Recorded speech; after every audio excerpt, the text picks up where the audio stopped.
श्री शिवाय नमस्तुभ्यम। हर हर Mahadev. Diamond industrial park 4 national highway number 8 Surat Gujarat से गुरुजी पंडित प्रदीप मिश्रा जी के द्वारा नए वर्ष की शिव महाप्राण कथा शुरू हो गई है। 7 दिवसीय शिव महाप्राण कथा है जिसका श्रवण आप 4 जनवरी से 10 जनवरी तक दोपहर में 2 बजे से 5 बजे तक आस्था चैनल यूट्यूब के माध्यम से कर सकते हैं, या आप सीधे पंडाल में पहुंचकर कथा का श्रवण भी कर सकते हैं। आज की कथा की सबसे विशेष जानकारी गुरुजी ने बताई है कि वेल फल के भस्म वाले बिल्कुल नए उपाय की जानकारी दी है। साथ ही 9 जनवरी 2026 माघ शुक्रवार का दिन पड़ रहा है और इसमें 2 सबसे सरल और आसान उपाय कैसे करना है, किस लिए किए जाते हैं, इसकी भी जानकारी आपको आज के इस वीडियो में प्राप्त होगी। आज 8 जनवरी 5वें दिन की श्री शिव महाप्राण कथा में गुरुजी ने कुल 14 उपाय पत्रों की जानकारियाँ दी हैं। किसी कारणवश यदि आपने आज कथा नहीं सुन पाए हैं तो पूरी कथा का रास्ता तो आपको एक छोटे से वीडियो से प्राप्त हो जाएगा। तो बढ़ते हैं आज की कथा की पहली जानकारी की ओर। शंकर भगवान के जितने भी मंत्र हैं, नमः शिवाय, ओम नमः शिवाय, श्री शिवाय नमस्तुभ्यम, ये सभी मंत्र शंकर भगवान पर अपने ध्यान को केंद्रित करने के लिए हैं। इसलिए शिव महाप्राण में 3 उम्र बताई गई हैं और 3 उम्र में अलग अलग लोगों को अपने मस्तक पे बैठाना होता है। 15 वर्ष की आयु में अपने पिता को अपनी बुद्धि में बैठाकर रखना चाहिए, और अगर इस उम्र में पिता हमारी बुद्धि में ध्यान में रहेंगे, पिता यदि हमारे ध्यान में रहेंगे तो हम भटकेंगे नहीं। इसके बाद गुरुजी ने कहा 35 वर्ष की जब आयु हो जाए तो 35 वर्ष की आयु में अपने बेटा बेटी को अपनी बुद्धि में बैठाना चाहिए और ये सोचना है कि हमें इनके लिए सोचना है। अगर हम नशा करके आएंगे तो लोग इनको कहेंगे कि तेरा बाप नशा करके आता है। इसी तरीके से गुरुजी ने आगे बताए हैं कि 55 साल के हैं, 65 साल के हैं, 75 साल की वर्ष की आयु में अपने गुरु को अपनी बुद्धि में बैठाना चाहिए। बढ़ते हैं आज की कथा की दूसरी जानकारी की ओर। गुरुजी ने कहा सभी गणेश जी को बुद्धि के देवता कहते हैं, पर गणेश जी को बुद्धि भोलेनाथ ने प्रदान की है और विनायक को जब माता पार्वती ने उपटन से प्रकट किया, उसके बाद भोलेनाथ ने विनायक की परीक्षा ली और 3 प्रकार की परीक्षा ली। बालक तुम कौन हो? मेरी माता अंदर स्नान कर रही हैं, मैं उनका पुत्र हूँ। शंकर भगवान ने सोचा इसे इसकी माता ने पैदा तो किया पर इसमें बुद्धि की कमी है। दूसरी परीक्षा शंकर भगवान ने ली कि शंकर भगवान ने कहा मुझे अंदर जाने दो, तब बालक ने उद्दंडता करनी शुरू कर दी। शंकर भगवान समझ गए इसमें विवेक की भी कमी है। तीसरी परीक्षा शंकर भगवान ने ली। ये सब होने के बाद जब माँ निकली, शंकर भगवान आगे बढ़े और उन्होंने अपने अस्त्र उठाए तो बालक ने भी अपने अस्त्र उठा लिए। शंकर भगवान समझ गए बालक में संस्कार की कमी है, अपनों से बड़े पर प्रहार करने के लिए तैयार है।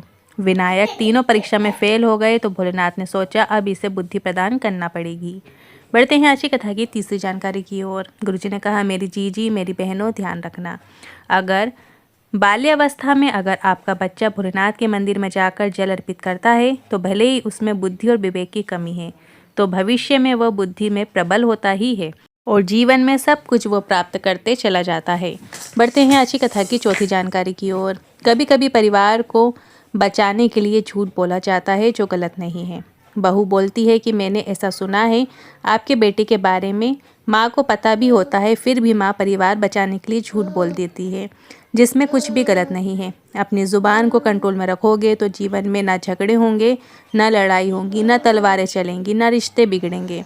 इसलिए ज़ुबान में मधुरता और वात्सल्यता और प्रेम होना अत्यंत आवश्यक है।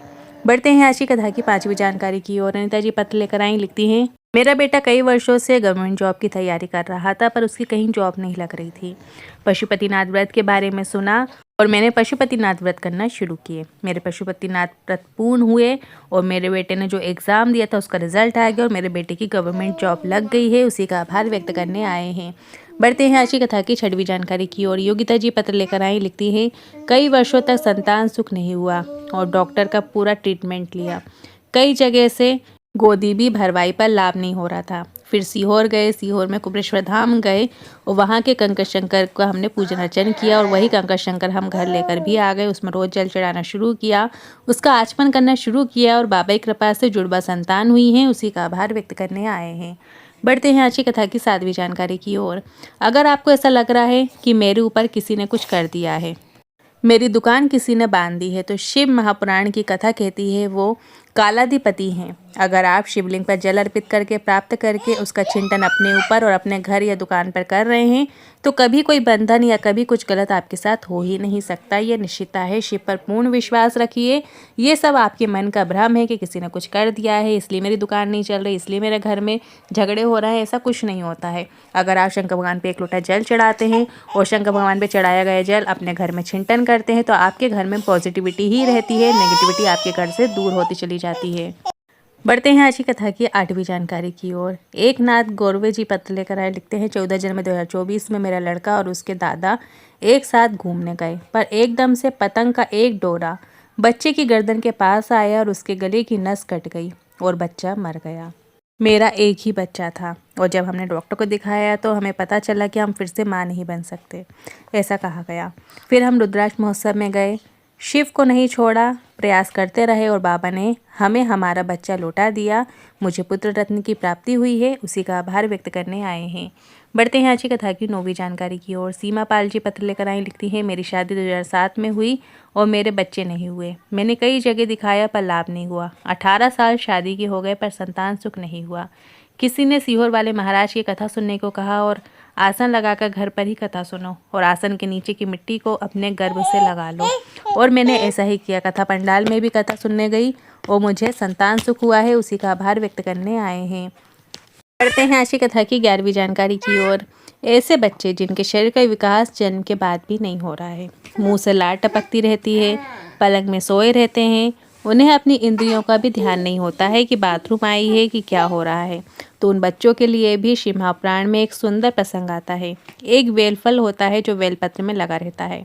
जैसा कि वेलफल का महत्व वैशाख के महीने में बताया गया है, तो जो वेलफल होता है वो आपको ले लेना है और उस वेलफल के अंदर का जो गूदा होता है उसको निकाल कर सुखा लेना है।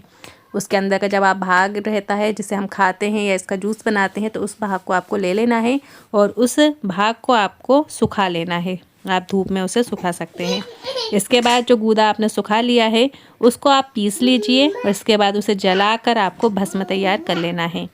जिस दिन सोमवार की अष्टमी हो उस दिन भोलेनाथ के शिवलिंग पर उस भस्म को चढ़ा देना है, अर्पित कर देना है। अगर मंदिर में नहीं चढ़ा सकते हैं तो अपने ही घर के शिवलिंग पर आप चढ़ा सकते हैं और थोड़ी सी भस्म को प्राप्त कर लो और उस भस्म को प्रदोष काल के पहले, शाम के समय के पहले थोड़ी सी मात्रा में उसकी जिह्वा में चटाना शुरू कर दो।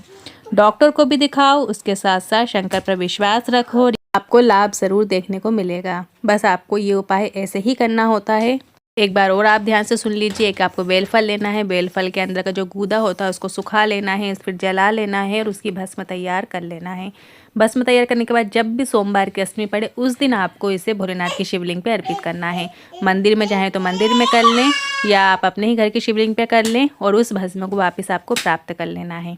इसके बाद रोज़ आपको उस बच्चे को प्रदोष काल के पहले पहले उसे उसकी जिह्वा पे आपको श्री शिवाय नमस्तभ्यम बोलते हुए, कुंदकेश्वर महादेव का नाम लेते हुए आपको चटाना प्रारंभ कर देना है।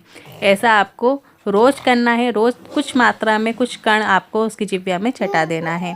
उसे लाभ ज़रूर देखने को मिलेगा। साथ साथ जो डॉक्टर का ट्रीटमेंट चलता है वो भी आप करें, साथ साथ ये उपाय भी करें। बढ़ते हैं अगली विशेष जानकारी की ओर। इस शिव महापुराण के बाद गुरुजी की जो अगली शिव महापुराण कथा है वो 16 जनवरी से 22 जनवरी बड़ौदा गुजरात में होने जा रही है। फिर 27 जनवरी से 31 जनवरी सतुआ बाबा सेवा शिविर में माघ मेले के पावन अवसर पर उत्तर प्रदेश में ये शिव महापुराण कथा होने जा रही है। फिर अगली कथा नांदेड़ में होगी जो कि 5 फरवरी से 9 फरवरी रहेगी। फिर डबरा मध्य प्रदेश में 3 दिवसीय शिव महापुराण कथा रहेगी जो कि 11 फरवरी, 12 फरवरी, 13 फरवरी 3 दिन की ये शिव महापुराण कथा डबरा मध्य प्रदेश में होगी। फिर 14 फरवरी से 20 फरवरी सीहोर को बृहस्पति धाम में शिव महापुराण कथा होने जा रही है। उसी समय रुद्राक्ष महोत्सव रहेगा जिसमें लाखों रुद्राक्षों का अभिमंत्रित किया जाता है। वही हमें वर्ष भर बांटे जाते हैं जिसे हम प्राप्त करते हैं और हमें रोग मुक्ति उससे मिलती है। अभी सीहोर में जो रुद्राक्ष हैं वो अभी वितरण चालू है, पर 15 जनवरी से रुद्राक्ष वितरण बंद हो जाएंगे। जो लोग अपना रुद्राक्ष चाहते हैं तो वो अभी जाकर प्राप्त कर सकते हैं 15 जनवरी से पहले पहले। अब बढ़ते हैं अगले विशेष उपाय की ओर। 9 जनवरी माघ शुक्रवार का दिन है और इसमें किए जाने वाले एक विशेष उपाय लेकर आए हैं। ये उपाय या तो आप सोमवार को करें या शुक्रवार को करें। तो अभी जो माघ शुक्रवार आ रहा है इसमें आप करके अधिक से अधिक लाभ प्राप्त कर सकते हैं। इसमें आपको एक छोटी सी कटोरी में शहद ले लेना है और एक लाल पुष्प की आपको आवश्यकता होगी। अपने ही घर में आपको, अपने ही घर के मंदिर में आपको ये शहद भोलेनाथ के शिवलिंग के सामने अर्पित कर देना है और लाल पुष्प भी वहीं कटोरी के सामने आपको रख देना है। माँ लक्ष्मी का स्मरण करना है। जिनके घर में धन संपदा की कमी रहती है या फिर ठीक से बरकत नहीं रह पाती है, कितना ही कमाते हैं पर खर्चा होता चला जाता है, आखिरी में कुछ बचता नहीं है, तो अपने घर में धन संपदा बनाए रखने के लिए आप ये विशेष उपाय कर सकते हैं। लक्ष्मी जी का स्थायी वास आपको देखने को मिलता है। शाम के समय, प्रदोष काल के समय आप ये उपाय कर सकते हैं। जब अपने घर में दिया बाती करते हैं, दिया प्रज्वलित करते हैं, तो आप एक लंबी बाती का घी का दिया भी प्रज्वलित कर सकते हैं, जो कि लक्ष्मी जी को बढ़ाने के लिए किया जाता है। तो आप एक घी का दिया भी प्रज्वलित जरूर करें शाम के समय, लंबी बाती का, और साथ में आपको ये शहद और लाल पुष्प अर्पित करना है। और इसके बाद रात भर आपको रखे रहने देना है और अगले दिन सुबह के समय आपको वो जो पुष्प है और शहद है वो आपको अपने घर के गमले में विसर्जन कर देना है। ऐसा कम से कम आपको 5 शुक्रवार करना है। यदि आप शुक्रवार को ये उपाय कर रहे हैं तो 5 शुक्रवार ये उपाय करिए। यदि आप सोमवार को ये उपाय कर रहे हैं तो 5 सोमवार भी आप ये उपाय कर सकते हैं। ये जो शहद वाली कटोरी है, या तो आप माता लक्ष्मी की कोई फोटो है, प्रतिमा है, तो उनके सामने भी आप रख सकते हैं, या आप भोलेनाथ की शिवलिंग के सामने भी रख सकते हैं। दोनों में से किसी के भी सामने आप रख सकते हैं। आप गुरुजी की जो किताब में उपाय दिए हुए हैं उसके कुछ विशेष उपाय देख लेते हैं।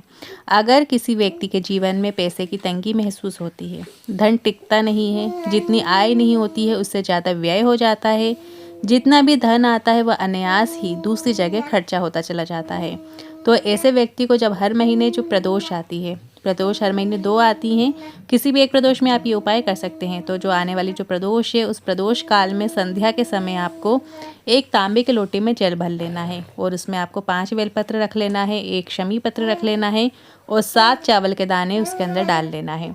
और वो कलश आपको शाम के समय ले जाना है और श्री शिवाय नमस्तुभ्यं बोलते हुए शिवलिंग के ऊपर आपको अर्पित कर देना है। और जो कलश के अंदर जो बेलपत्र, शमी पत्र, 7 दाने चावल के बचे हैं उनको भी आप निकाल कर शिवलिंग के ऊपर अर्पित कर दें। इसी तरह घर से नंगे पैर मंदिर जाना है और एक शुद्ध घी का दीपक अपने घर की दहलीज पर जला कर जाएं। मतलब जब आप घर से निकलेंगे तो सबसे पहले दिया अपने घर की दहलीज पे आपको लगाना है, घर की चौखट पे लगाना है, सीधे हाथ साइड लगाना है और इसके पश्चात शिव मंदिर में जाकर शिवलिंग के समक्ष प्रणाम करके उनसे झोली पसार कर बैठ जाएं।